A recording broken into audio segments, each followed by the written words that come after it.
right. Welcome to This Week Inside the New York Knicks, episode 7. And we're going to be covering all the events that took place this week inside the New York Knicks from December 3rd to the 10th. Welcome to the channel if you're brand new. I am the objective fan, straight out of Kings County, New York City's finest, and you know the vibes. Now, we got an action-packed episode, but before we get started, don't forget to subscribe, baby. Hit that like button, and definitely so you can stay tuned. If you're on Spotify, this podcast takes place on different platforms. Definitely take the opportunity to hit the 5 stars, whatever the platform allows for. Man, do we have an action-packed show. We got so many topics, so many things that happen. We're going to talk about the Knicks' disappointing in-season tournament performance. And you know what? I'm going to eat my crow early because I thought that we actually had a chance to beat the Bucks. Boy, was I wrong. We'll get into a little bit of the Bucks, not too much. We'll talk about the aftermath of that Bucks game. But of course, we'll talk about the Celtics games. We'll talk about the power rankings, the Quentin Grimes saga, Jalen Brunson's health, the little that we know thus far, and a lot more topics, man. So listen, if you are a Knicks fan, you're in the right place. Definitely give yourself a round of applause. And if you don't know what this podcast is, it's about documenting the Knicks 365, 7 days a week. You give me 50 minutes, I give you the Knicks for the past week. So we'll be talking about the past week's activities. I do also want to make sure I give a shout out to you, the subscribers. You guys, big it up for yourself, round of applause. You guys have helped us reach at 100,000 views, man. That's amazing. And I just started this channel in February, but I didn't start posting until April. Until like March, April, around that time. So give a big up and a round of applause to you guys for helping take this channel over the top. Hopefully by the end of next year, we'll be taking it to 1 million views. We big goals, big dreams. Definitely moving forward. So and that's about it. Website's coming along. It'll be done hopefully before the year is out. Like I said, I'm a one-man show. Also, if you are interested in being a co-host, I am looking for a co-host, even though I like rocking this by myself. I tend to do a good job, but at the same time, you can send an email to info@theobjectiveknicksfan.com if that may interest you, or if you have any other commentary or concerns you would like me to know. You could also comment on the platform, where this podcast is taking place, but send me an email there too if you want me to know something. But let's just jump right into research mode. All right, give me 1 second. How? So I also want to give a big shout out. We're going to start this out right. Julius Randle, he was the Eastern Conference Player of the Week. He was awarded that earlier in the week. So I just want to give a big up to him. And, he's been playing well. He's definitely stepped up his game. So I just want to give a big shout out to Julius Randle for doing his thing, man. Let's push forward. We're going to jump right into it, man. Right now, Knicks 12-9. Not the best performances as of late, as you can see here. But we're going to jump right into the Celtics game. Now, this game wasn't as bad as it looks. Or honestly, maybe it was worse, honestly. Because the Knicks was down by, let's see if we can pull that up. Go here. Team stats. The Knicks was down by 20 at one point. So it was another not snooze fest, but it was another poor performance by our beloved Knicks. As you can see here, the Boston Celtics, 3-point, and we're going to get into that, but the 3-point defense for the Knicks have been really, really bad. Really, really bad. 40% from downtown. We know that Milwaukee shot plus 60% in that game, and that blowout loss, and that was in the quarterfinals to try to compete to get to the semifinals and then eventually for the cup. The Lakers did win the cup last tonight, and it was a pretty good performance as far as the rebounds are concerned. Knicks do their job on the glass. So the size thing, with Dante and all of that, that is not the Knicks' issues, man. The Knicks do not have a size issue in terms of that being the reason why they're losing the games. Let's see. The field goal percentage, man, 52%. All right, so look, the Celtics and the Bucks are like top 5 offensive production in the league. So they're all going up against an elite offensive output. And we'll jump into the box scores. I'm trying to see what other notes I have on this game. I mean, the Knicks definitely had an opportunity to win the game, especially early in the fourth. The Knicks were trying to make a run. Coach Tibbs, I am someone that is not down on Tibbs. There's a lot of guys that don't like Coach Tibbs for a lot of different reasons. I'm not one of them. I actually support Coach Tibbs. I think that, if the Knicks don't get, if they miss the playoffs or something crazy like that, if nothing like that happens, I don't believe Tibbs should lose his job prematurely. I mean, he has a contract that takes him through the 2024-25 season. And maybe mid-season, that season, which would be next season, if the Knicks regress, maybe then you consider firing him, But a lot of people are saying they should let go of Tibbs. Listen, people have to understand, man, we're going up against the league's best. The Boston Celtics is the league's best team record-wise. Okay? We honestly did a great job on Tatum. Tatum, we held him to 25 points. Right? Under 50% shooting. Under 50% shooting. So I think the Knicks did a good job. Now, Derek White definitely outplayed Jalen Brunson. He definitely did his thing. He was D'ing up on Brunson, held Brunson to 23 points, 8 of 17 shooting, 0 of 5 from downtown. White and even Holiday's defense on the perimeter. The Celtics run a little matchup zone. And it's like kind of a defense by committee because Porzingis, he's 7'4", but he's not really a superstar defender. He gives you length and he can intimidate and block shots. So, but all these other guys for Boston, the other 4 wing guys and the point guards, they're the ones that play the defense. So the Knicks did a good job on Tatum. And that was R.J. Barrett, to be honest. And if you could remember, I think I'm going to play the short a little later. I was the one to, point out the fact that Jason Tatum, that RJ should be the one to guard him because of his size.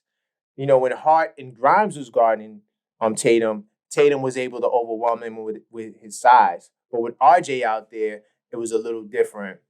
I like Dante in the starting lineup. I think Dante, he took his shots when they were there. Look, he got 6 shots. When's the last time you seen Grimes get 6 shots as a starter? He took 10 shots off the bench, Quentin Grimes. Hate to say I told you so, but this is why you need to subscribe to the channel, man. Don't forget to like this video. And don't forget to subscribe to this channel because I drop sauce. But you know what? I do want to take some time out and promote the shop. Check out shop.theobjectiveknicksfan.com. Let me see if I can get the banner right quick. Let's see. Trying to get my shop banner. Give me a second. I don't see it, but just go to the shop.theobjectiveknicksfan.com. As you can see to the right corner here, I have the shirts here streaming, the I Bleed, orange and blue shirts, the sweatshirts, the hoodies, even the t-shirts. I got one on right now, Boom, I Bleed, orange and blue. So salute to you if you're a superstar and you cop you a search for the holiday season. I do appreciate the support. My shirts are reasonably priced. Definitely take the time to go to the shop. And, you will be able to see all of the merch there. But these are some of the designs here. I do got that black NY I Bleed orange and blue shirt. That's going to be out next week. So, get to the site and copy your merch now. But I'm going to jump back into this. So, I'm going to play the short later. But Dante looked good in the starting line. I don't care about the 2 for 6. I like the 2 for 5 from downtown. I think that was a great look, right? And only 6 points. And plus minus, I don't care about plus minus, especially in a game like this where the bench was the superstars. And so anybody who was a starter who played with that unit, you was going to have a negative plus minus. The bench is really the heroes tonight. And I also want to give a big shout out. Let's do it. Let's give a shout out to Quentin Grimes. Quentin Grimes had an excellent night. 13 points, 5 of 10, looked comfortable, was taking the shots, was being aggressive. Man, I just feel like I was just on the money with that. RJ Barrett, another solid game. But I don't really care about individual performances and losses. We lost, and I'm trying to think if there's any cool thing. Oh, Jaylen Brown got ejected. I think it was the third quarter or the fourth quarter. It was later in the game. And let's see if I got that quote here. No, that's the injury. We're going to get to Jalen Brunson's injury in a second. Yeah, so Jaylen Brown, he got tossed from the game. Apparently, there was some arguments with the ref. And you know what? You know what I don't understand about that? I don't understand how. Oh, I don't got that article. Okay. I don't understand how. Yeah, okay, yeah, here it goes. Jaylen Brown got ejected just over 7 minutes left in the fourth quarter. At the time, the Knicks had to cut a 20-point lead, just 12. But you're still up 12. Why are you arguing with the refs? The focus from Jaylen Brown should have been, okay, yo, we gotta get this together because we definitely are losing the game. So I don't know, man. I don't know. Jaylen Brown, that was a little weird. Let's see what else I want to talk about with this game. We'll move on because we lost the game. KP, of course, torched us. That's going to be the tough matchup with Boston. Part of the reason why I was so big on Boston earlier on was I don't believe they're going to hold up, like health-wise. I just don't believe the Celtics, you're relying on a 7'4" guy who is prone to injuries. And not that I'm wishing it upon him, but he already missed a 4-game stretch before he played against the Knicks this last game. And, I don't think you're going to be able to turn it off and turn it on like that. I mean, he was really efficient, 7 of 13, shooting 21 points. But I don't believe that you can turn it on like that when you want to, especially later on in the season. And without Kristaps Porzingis, the Celtics are definitely a beatable team. He definitely does a lot for them, and he's really a mismatch at the 5. If you don't have a 5 that could defend on the perimeter, it's not going to work. And Randle wasn't aggressive enough, and this will be the final point of this game. Randle wasn't aggressive enough in this game for me. I felt like none of the guys on Boston could guard him. Randle is like the KP for the Knicks. There's really no guy one-on-one that could defend them, but the Celtics play a team defense. I think that's one of Tibbs' adjustments that he's going to have to make. He's going to have to definitely look towards somehow. I don't know what it is exactly, but he's going to have to figure out a way to put Randle in these situations for him to be more aggressive. No, I'm sorry, not that. Like, he's going to have to really figure out a way to defend KP too. Not just that.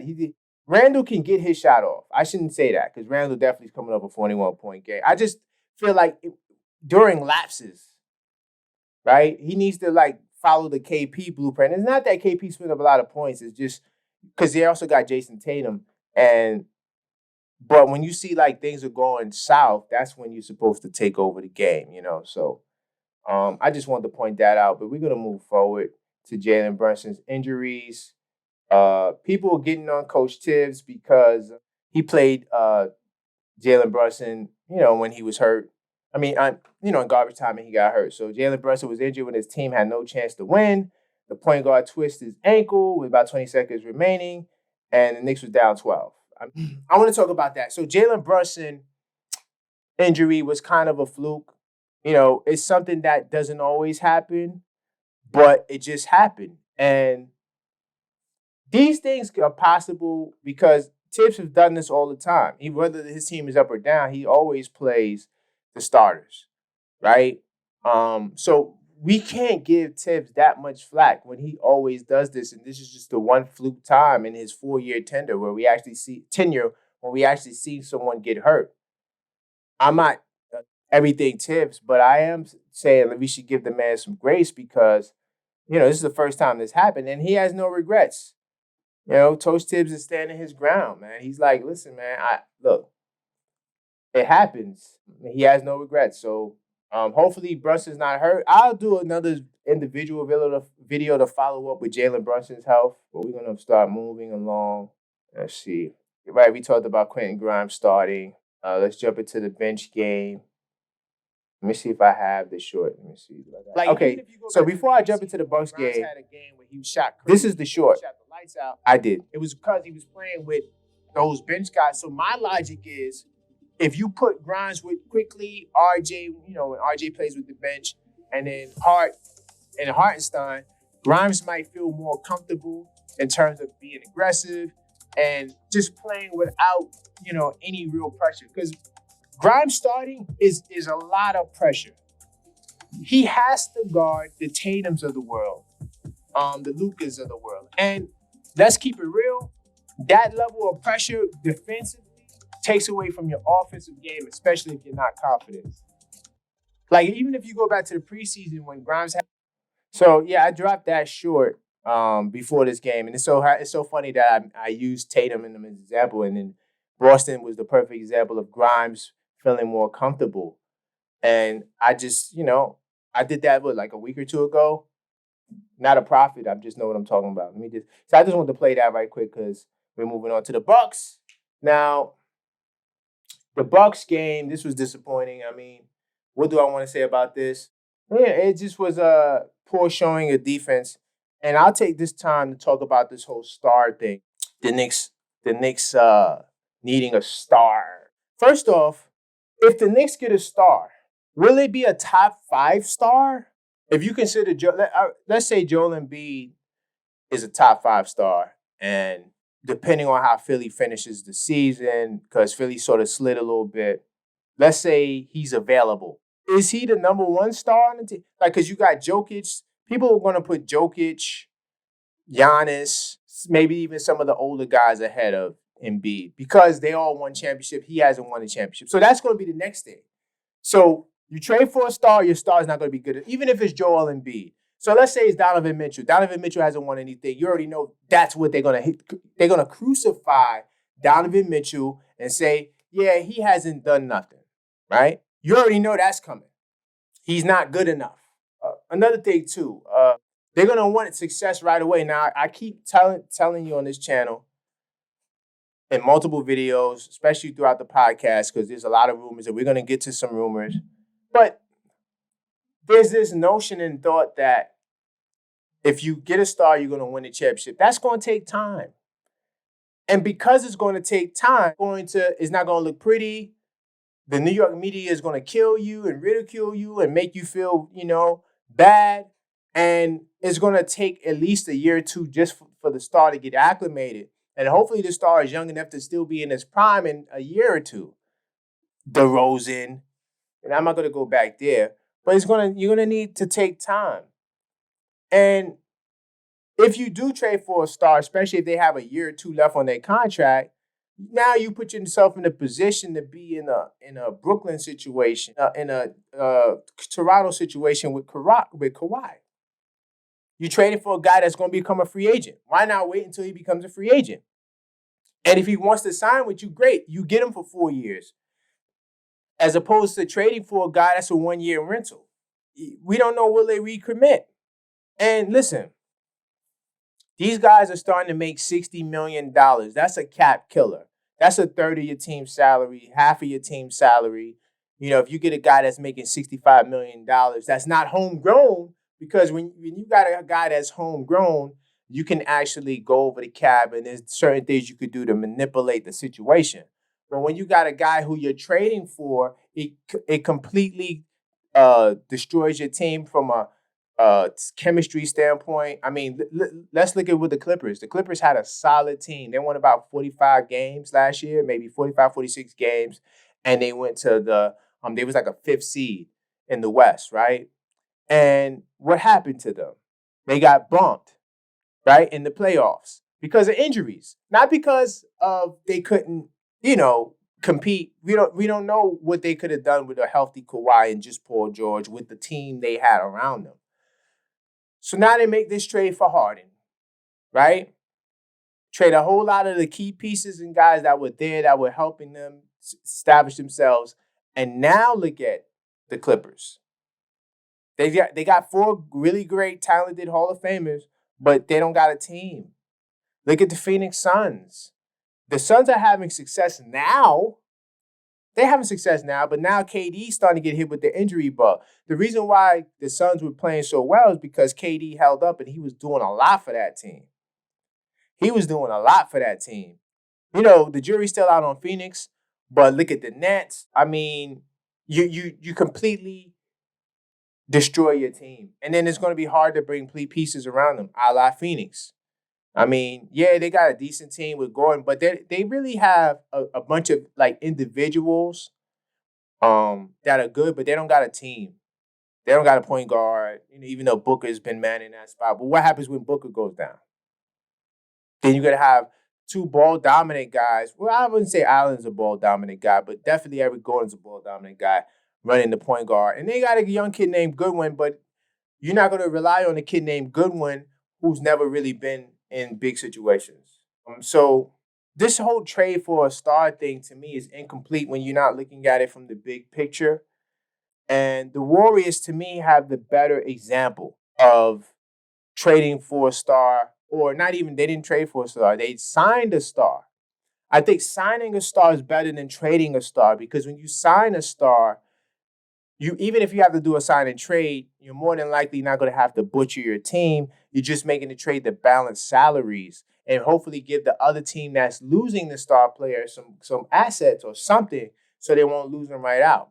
But the Warriors literally signed KD outright. They didn't have to do a sign and trade. The Knicks are in position to do that. That same KD deal, because the Knicks have some tradable contracts. They got a lot of young guys on I'm not gonna say they're all on rookie scale contracts because Quickley, will be his last year for that, and we got Grimes.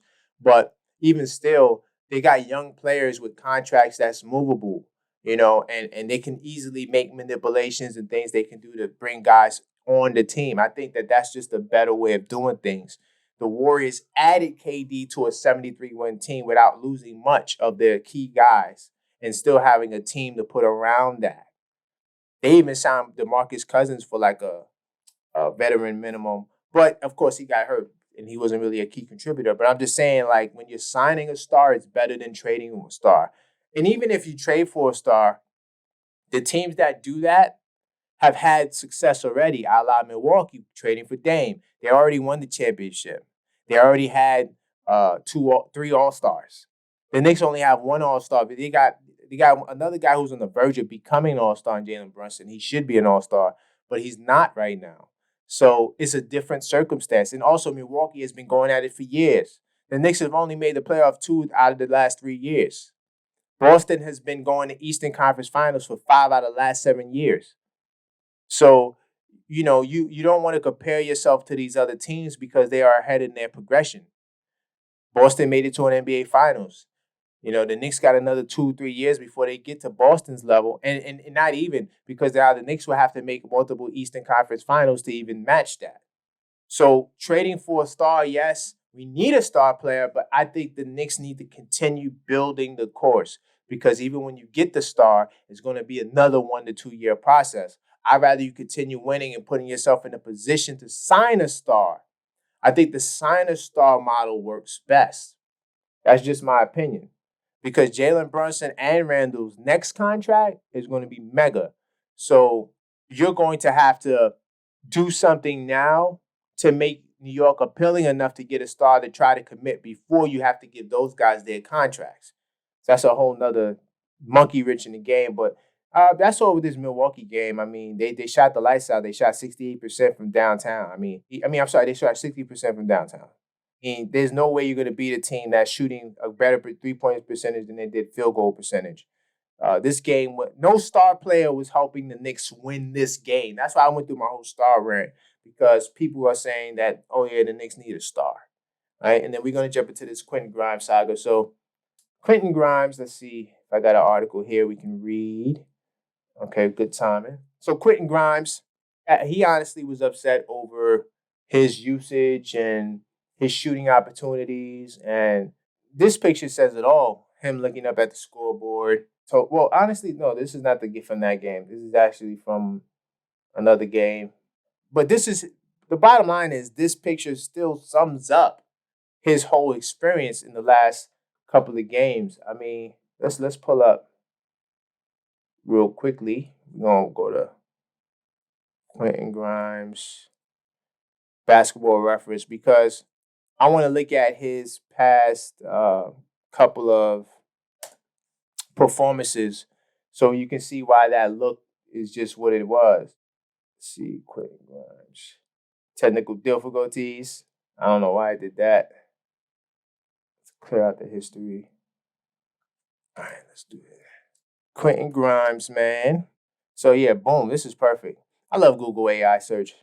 This gives you everything you need right here. So look at his production, man. He had one game where he scored 6 points. He has multiple 0-point games. So, it. And when you're losing, it makes everything worse. When you're winning, those 0-point games don't matter as much. But he says, I look at how. Hold on, let me get his quotes. Let's see. So every shot I shoot, it probably weighs 100 pounds. If I don't make it, I close it out. I should play that short. I'll play it again. I told you it's too much pressure for Quentin Grimes starting. It's too much pressure. And then he's not aggressive enough when it's time for him to do what he has to do. So Toast Tibbs says, I look at how the unit is functioning, and so I would say I thought we didn't play well, but to put it on Quentin Grimes is not fair. So that's Tibbs sticking up for his guy, even though Quentin Grimes spoke out. People say it's disgruntled talk. Honestly, I don't think Quentin Grimes is disgruntled as if he's mad with Coach Tibbs. But I do think that when you're losing and you're not playing well, it's very frustrating. And I like how Tibbs didn't throw him on the bus. He said he wouldn't put it all on Quentin Grimes. I don't think we really had anyone who played well. So we're capable of playing a lot better. You win together, you lose together. Just focus on improvement and get ready for the game. That's not true, though, Coach. I'm not with you there because Julius Randle, the reigning player of the week, he probably won't be player of the week this year. I think they probably give it to Haliburton. But I mean, look at this guy's performance, man. He definitely played well. He was the one that matched Giannis. This would have been a 40-point blowout if it was for Julius Randle's production. He put up 41 points. At one point, he was like 9 of 9 from the field, 8 of 8. Yeah, he was 8 of 8 from the field, and 4 of 4 from the free throw line. He went 11 to 12 from the free throw line. Randle played outstanding. I'm not gonna say that no one played well. I just think that the 3-point defense was terrible. And this is what Quentin Grimes said. I just feel like I got to get more shots. You can't get a rhythm out there unless you shoot the ball, he said. I feel like I'm coming in, and I know I'm probably only going to get one or two shots. And it's going to be tough because I got to make them, or I know I'm coming out. So it's tough like that, but you can't let that dictate your whole game. I feel like I didn't have to let that dictate my defense. Pressure. I told you about the pressure. So it's tough, but I know it won't last forever. See, and even like his statement is like, they were blowing it up, and I'm supposed to do a live. I apologize to you guys. I'm supposed to do a live to address this, but I'm addressing it now on the podcast. Certain papers, that's why I have this article up here. Certain papers I feel like are making it a big deal out of nothing. They're making a big deal out of nothing. And to really wrap up this point about Grimes and the Bucks, I want to say this. Let me let me change the background. Okay, cool. This might be a good background. So look, to all the negative Nancy's out there, the Knicks are in a good position. What do you mean? The Knicks are in a good position. Listen, I'm gonna eat my crow again. Because you know why? I thought that we can win the in-season tournament. And honestly, I'm glad we didn't win the in-season tournament. Because I feel like we would have continued with the whole Quentin Grimes thing, and then we would have had to make this adjustment later. The Knicks made the adjustment that, in my opinion, and hopefully I'm not jumping the gun, I'm not. They made the adjustment, in my opinion, that will propel them going forward into the last 3 quarters of the season. And I think I'm going to do a first quarter. I think that's going to be the next live I do. Definitely subscribe to The Objective Fan. Don't forget to like this video and also subscribe to my Yeah, channel. on YouTube, so you can get this information. I'm going to talk about that, but it's a good thing we lost because when you look at these games here, and I got it up right above my head here, right? We got the Raptors tomorrow. I think we can win that game. This is going to be our last home game before we go on a crazy road game stretch. But, I mean, we lost to the two best teams in the Eastern Conference. We lost to the Celtics and the Bucks. They are the two best teams in the Eastern Conference. They're in the top 5 in offensive production. Yes, we have to play them for 10 games, and we lost the first 5 games against each team. We lost 3 to the Celtics and 2 to the Bucks. We only have 5 games left against these guys. Do I think we're going to go 0-10? I doubt it, but if it happens, it's not the end of the world because we already got half of that behind us. Hey, this is what I say to Knicks fans. We lost the NBA Cup and we made the right adjustment that I've been talking about all season long, even preseason. Hell, even when we signed Dante DiVincenzo, I've been saying, honestly, I wanted Josh Hart to start. So don't get too down on yourself, Knicks fans.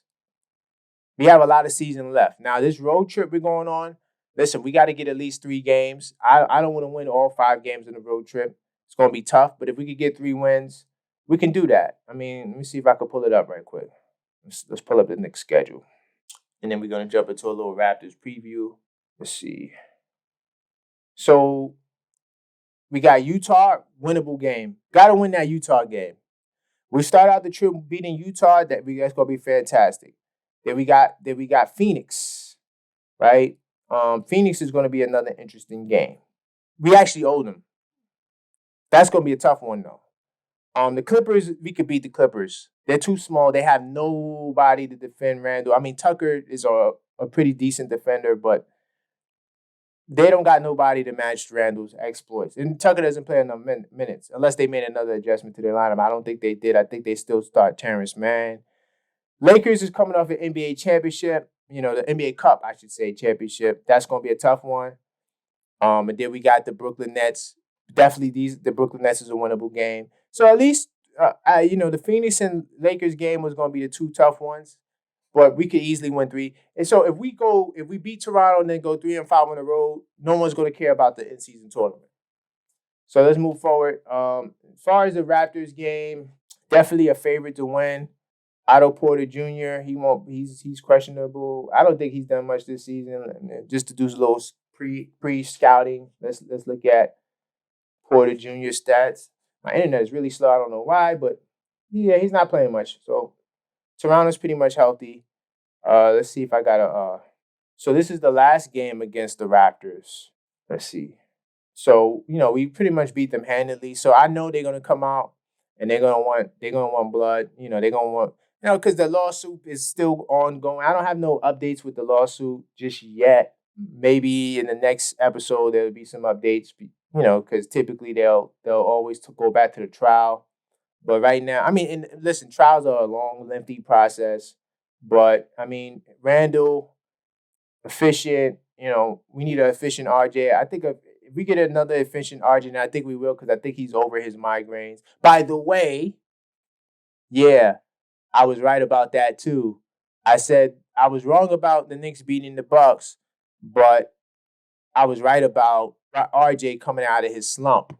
People were coming at me for that. Oh, yeah, RJ, this, that, and the third. I was like, well, one guy even put, maybe I might show when we get to word on the street, but he tried to tell me that RJ, this is who he is. He's not. I said, really, RJ, this is who he is. I said, first off, the man already, this was after the Bucks and Celtics games. He put up 23 points in both games.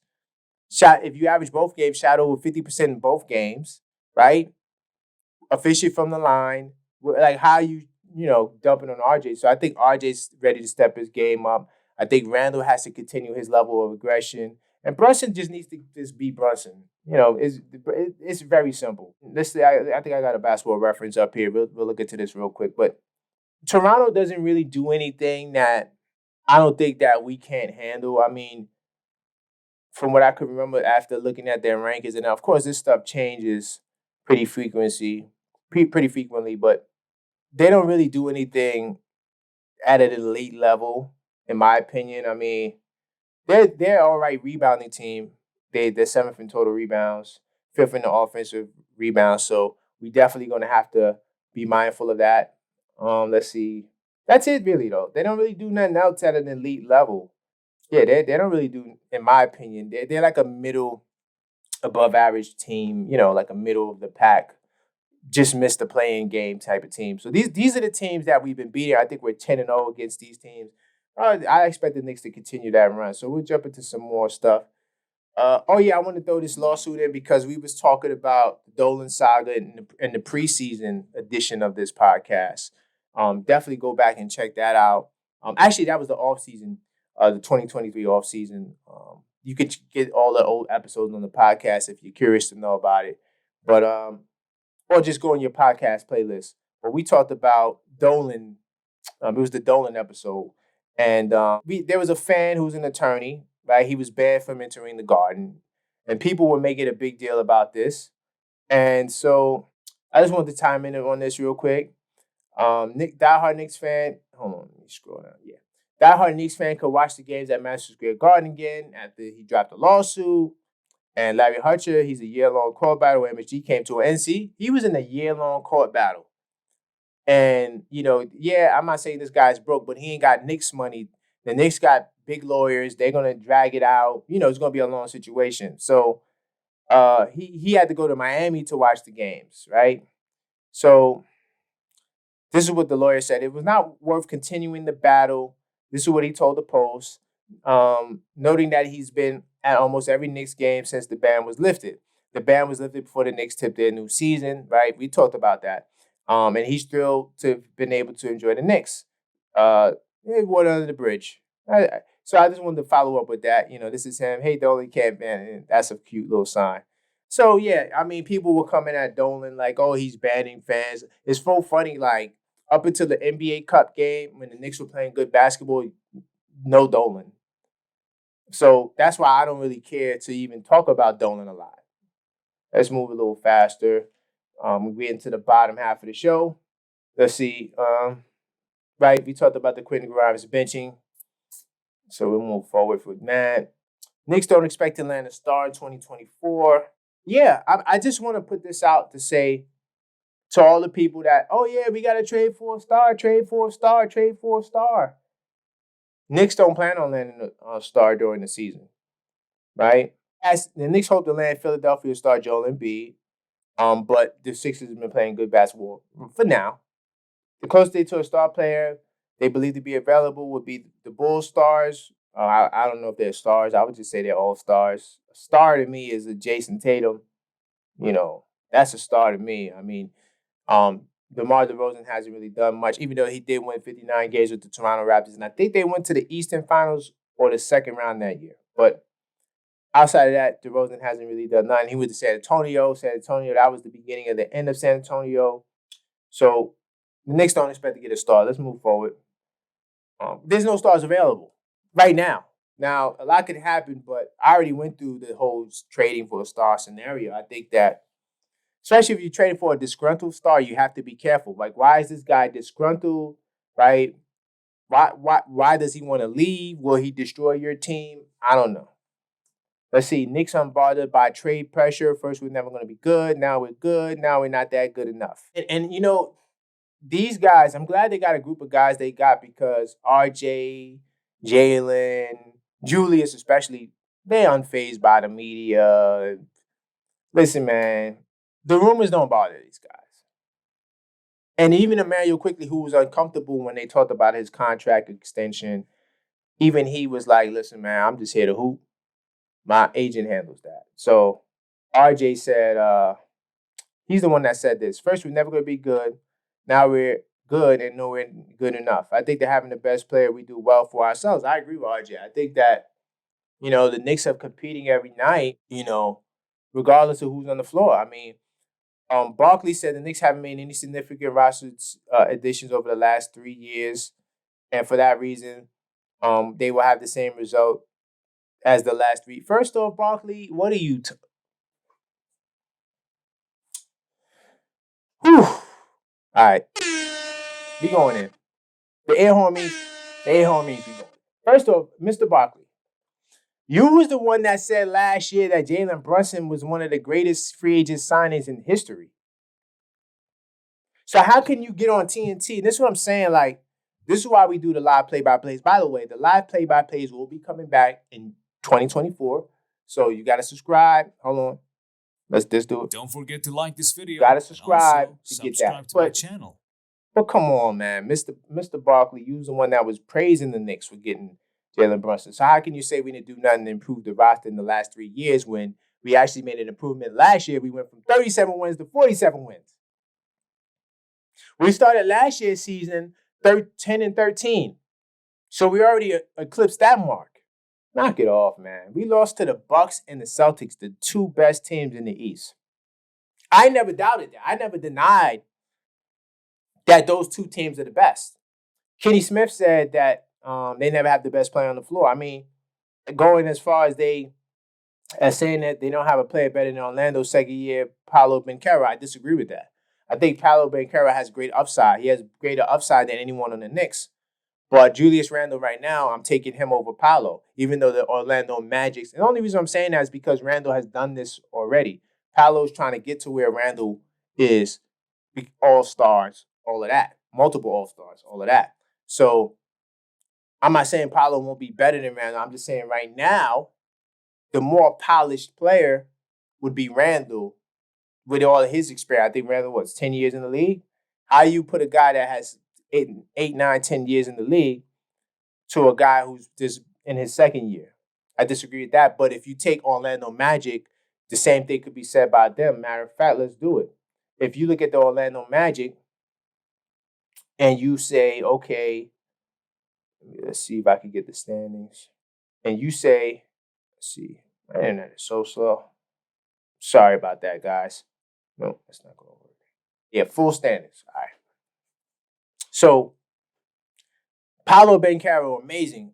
Listen, I'm a Duke fan, so I'm not taking a dump on the young kid. I'm just questioning what Kenny says, right? And see, it's still early, and I know we dropped, but it's still early. Still early. Now, let's look at this. You have Orlando Magic. When they go up against Boston, do they have the best player on the floor? No. When they go up against Milwaukee, do they have the best player on the floor? No. When they go up against the Philadelphia 76ers, do they have the best player on the floor? No. When they go up against, I'm going to skip the Pacers because I don't think the Pacers are going to stay there. But, all right, it's an argument between Paolo and Haliburton. More than likely, you're going to say Haliburton is over Paolo. So I'm going to say no. When they go up against the Cleveland Cavaliers, do they have the best player on the floor? No. I'm going to skip the Nets. I'm going to say no to the Knicks, but whatever. Miami Heat, do they have the best player on the floor? No. Atlanta Hawks, do they have the best player on the floor? No. Toronto Raptors, do they have the best player on the floor? Maybe not, because Siakam was a multiple all-star. So I think that the question is the statement is loaded, and you could do the same thing with Indiana. You get the same results. It's like yes, no, maybe, I don't know. So I think that argument is kind of half-baked. You really want to take this to the next level? Let's pull up. It's a top team. Houston Rockets, even though they fell. Houston Rockets was a top team. They don't have the best player on the floor against none of these top teams. So I just think that stop it. Kenny the Jet Smith and Charles Barkley, knock it off. I think that is a cute statement, but I don't think that in the long run is going to hold out because a lot of top teams don't have the best player on the floor. Same thing about Sacramento Kings. You can say the same thing about them. Let's move forward. We're going to jump into some word on the street. So let's start from the bottom and then work our way up. So did we do Isaiah Hartenstein, the best big man? Okay, so I did a poll. I'm not sure I told them in the last episode, but is Isaiah Hartenstein the best backup big man in the NBA? 312 people voted, Knicks fans, and 84% say yes. 10% say no. 6% say I don't know. So Knicks fans are pretty sure about that. I'm going to see if I could jump into some comments right quick. I'm going to move along because we're getting to that 50-minute mark. But Naz Reid, I think Naz Reid definitely deserves consideration. And so, yeah, Knicks fans are pretty confident on this kid here being a top dog. Let's go backwards. I'm going to speed through word of the street because we get into that mark. With a tough, all right, so look at this. This was before the World Cup's loss. Frigid Knicks fans, with a tough December schedule full of road games, how will the Knicks perform? 289 votes, right? Knicks fans voted. And you have 62% that say well above 500. 33% say around 500. I think I'm leaning to the around 500 at this point in time. And 2% say below 500. So Knicks fans are optimistic, very optimistic. I wonder if they still have that level of optimism. Got a lot of fickle Knicks fans out here, man. And I did another poll. Attention Knicks fans, what should the Knicks do regarding the Quentin Grimes saga? 343 fans voted. 36% said trade him, get him up out of here. Okay. 15% say bench him, and 44% say give him more shot opportunities. I think benching him actually gives him more shot opportunities. So these kind of two things are kind of the same thing. And then 5% say they don't know. I think this is the last point. Attention Knicks fans, since the Knicks look at it. Look at the amount of votes we got. Not like how, because this is post-loss. Knicks fans are so happy pre-loss, but even though this was not pre-loss, but this was a major news. So, attention Knicks fans, since the Knicks blowout loss to the Bucks, there have been a barrage of rumors and proposed deals the Knicks should make. How bad do the Knicks need to make an immediate trade? Keywords is immediate trade for a star. 123 Knicks fans voted. 46% because they're emotional sad. Real bad. Make a trade at noon. 39% say they can wait until the offseason. That's where I'm at. Let's wait. We got a lot of season left. And then 11% say they don't know. And 4% had alternative answers. So let's see. And this will be the last one. I dropped this one earlier in the day. But it says, attention Knicks fans, do you think Knicks lineup change will benefit Quentin Grimes' production? 73% and 200 votes. 73% of fans say yes. 10% say no. 12% still want to trade him. That's interesting. And 4% say they don't know. So that's word on the street, just to give you an idea where Knicks fans is at this moment in time. We're going to move forward. Let's see. RJ, yeah, he addressed the trade rumors. We talked about that. We did that. Yeah, RJ, yeah, standing up for his Knicks. We jump into some rumors. Immanuel Quickley, he's a trade target by some teams. Last time I checked was the Spurs were interested in him. The Knicks didn't, of course, give him that extension, so teams are monitoring him. I don't see the Knicks trading Immanuel Quickley, especially as his play continues to improve and he's making a strong case for Sixth Man of the Year. I don't think that they'll have an issue giving him a contract, and they're probably going to have to give him the $100 million. It's a lot of politics with this whole stuff. The Knicks are trying to acquire a superstar. You commit to Immanuel Quickley's contract without leaving yourself as much flexibility as you can. That's the only reason why I think that. And also, I don't think the Knicks want to give him $100 million. But I think that's part of the reason why they didn't bring back Quickley. So we'll keep an eye on that. Rumors, they're saying that Rose is ready to pounce on Donovan Mitchell. I mean, the only way this trade will happen is if Mitchell is willing to sign with the Knicks, which we don't really have a guarantee right now. He didn't give Cavs a guarantee. Maybe if he says he'll do it with Carmelo Anthony, hey, only team I want to play for is the Knicks, I'll re-sign if you trade me there, right? Because that's what happened with Melo. As soon as they traded him, he signed an extension.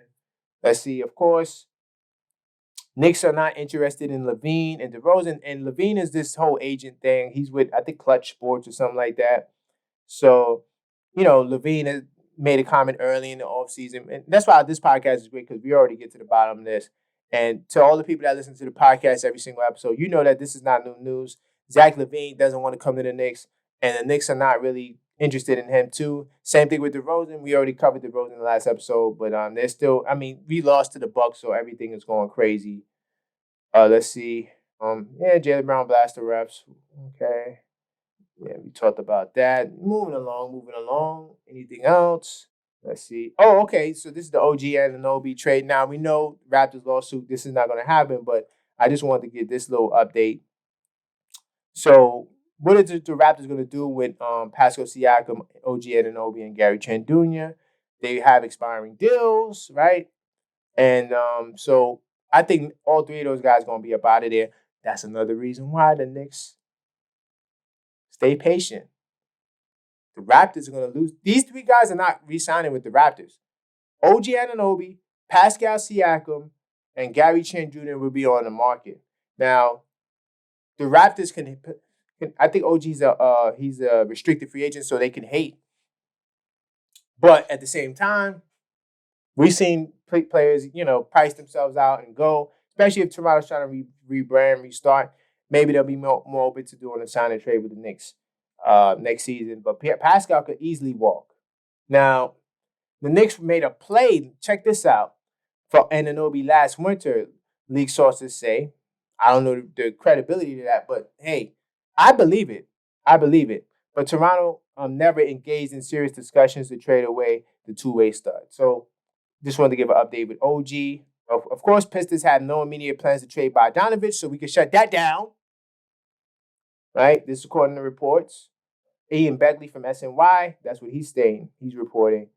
I don't want to talk about the Josh Hart trolls. But just to the people that was making this big deal, Jose Alvarado said he was going to put the money away for his family from the NBA Cup, for his daughters and stuff like that. Josh Hart joked and said you should spend it on ice. He was just joking. Some people really thought he was serious. Josh Hart is a troll. Don't take him seriously. Carmelo wanted the Knicks to draft Haliburton in 2020. I don't know why this is news. Melo wasn't with the Knicks in 2020. But everyone wanted – I wanted Haliburton to be on the Knicks. So, what can we say there? Big up to Melo, though. Once a Knick, always a Knick. This is an old Knicks story. Hubert Davis assists Scottie Pippen fouled him as he returns to MSG. I think it was a foul. I'm a Knicks fan. But we got away with it. Yeah. It was a foul, but we got away with it. Who cares? Chicago Bulls won 6 championships. All right, move forward. All right, RJ Barrett, talked about that. All right, that's all. Listen. Clap it up. Hold on, round of applause. This was an amazing podcast. This week inside the Knicks. Definitely follow me on all the platforms. Subscribe, yada, yada, all that good stuff. NBA Cup loss was a great thing for the Knicks because now they made the adjustment they need to make. Get Grimes out that starting lineup. Put Dante there. Put Hart there. Knicks will be better off going forward. So before you head out, don't forget to like this video and also don't you forget to do that. Channel. And eat some crow if you made the wrong predictions like me. Listen, I'm a man. I made the wrong picks. I have no problem with that. But that's all for this podcast. And until next time, let's go.